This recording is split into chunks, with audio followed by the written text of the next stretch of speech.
Tap that follow button because what you're about to hear isn't just another celebrity scandal.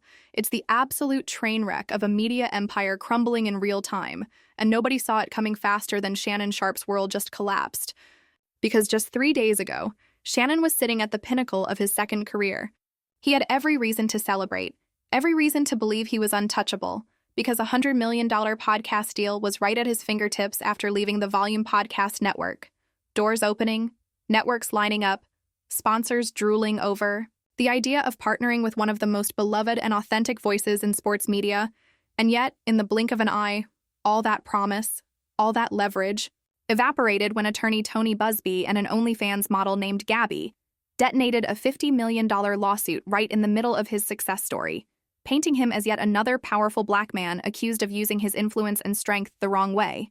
And whether it's true or not, whether it's a money grab or a real grievance, the timing couldn't have been deadlier, because this is the type of controversy that sticks like glue, and no PR cleanup in the world can fully wash away the stink. Once it hits the airwaves, and Gabby's claims are messy, complicated, and strategic, because while she admits their relationship began consensually, she now says some encounters crossed the line into non-consensual territory, and instead of going to the police, instead of filing a criminal complaint like you would expect in any serious violation, she skipped all that and filed a civil suit, straight, for the bag. And that alone got people whispering. Because when it's really about justice, you seek criminal charges. You want them behind bars. But when it's about a payday, you head straight to civil court. And that's exactly what happened here. And if that wasn't messy enough, receipts started flying, with leaked text messages allegedly from Gabby, where she told Shannon it would cost him $25,000 per cheek. To my family, friends, supporters, and colleagues, I want to speak to you directly and from the heart. This is a shakedown. I'm going to be open, transparent, and defend myself because this isn't right. This is all being orchestrated by Tony Busby, who has targeted Jay-Z. Tony Busby targets black men, and I believe he's going to release a 30-second clip of a sex tape that tries to make me look guilty and play into every stereotype you could possibly imagine. That video should actually be 10 minutes or so. Hey Tony, instead of releasing your edit, put the whole video out. I don't have it, or I would myself.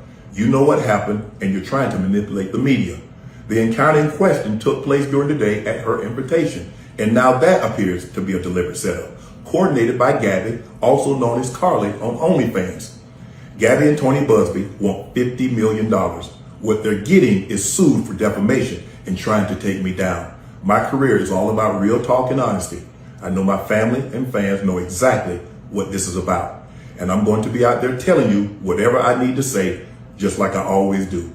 I love all you guys. Thanks. If he wanted to keep their encounters going. And even more damning, she allegedly requested that he put a big black baby in her, which exposed the disturbing racial fetishization element of the relationship, and Shannon, realizing the walls were closing in, tried to go on offense, calling it all a setup, saying Tony Busby has a history of targeting wealthy black men, pointing to his past cases against celebrities like Jay-Z, and saying this whole circus is about money, not justice. But even as he tried to get ahead of the story, the fire was already raging, because Busby allegedly has a sex tape, a full 10-minute tape from one of their encounters, and while Shannon claims the full tape proves his innocence, Busby isn't talking about releasing the whole thing. No. He's teasing a heavily edited 30-second clip that, if framed the right way, could portray Shannon in the worst light. I don't know. Anything I say, you're just gonna, get mad at, and you're just gonna hang up on me, so I feel like... I'm not gonna hang up on you. Here's what it is. What does that even mean? Nothing, Gabby. You want to be a dick to me now, so... I don't want to be... Don't manipulate me. Oh, Lord have mercy.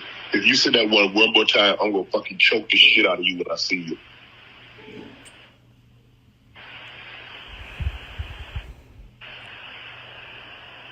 Thank you. Okay.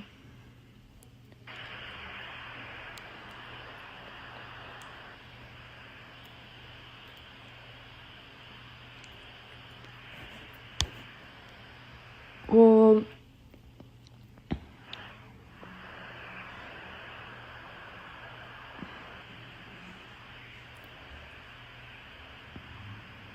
I don't.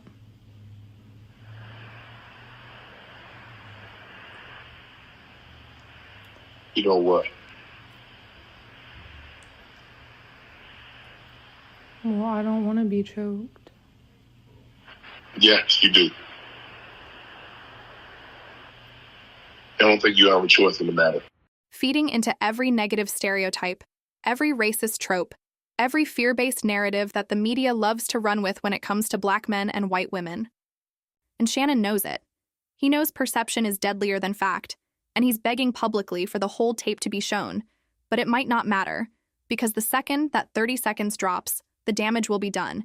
And even if the full context clears him later, the brands, the networks, the public will have already made up their minds.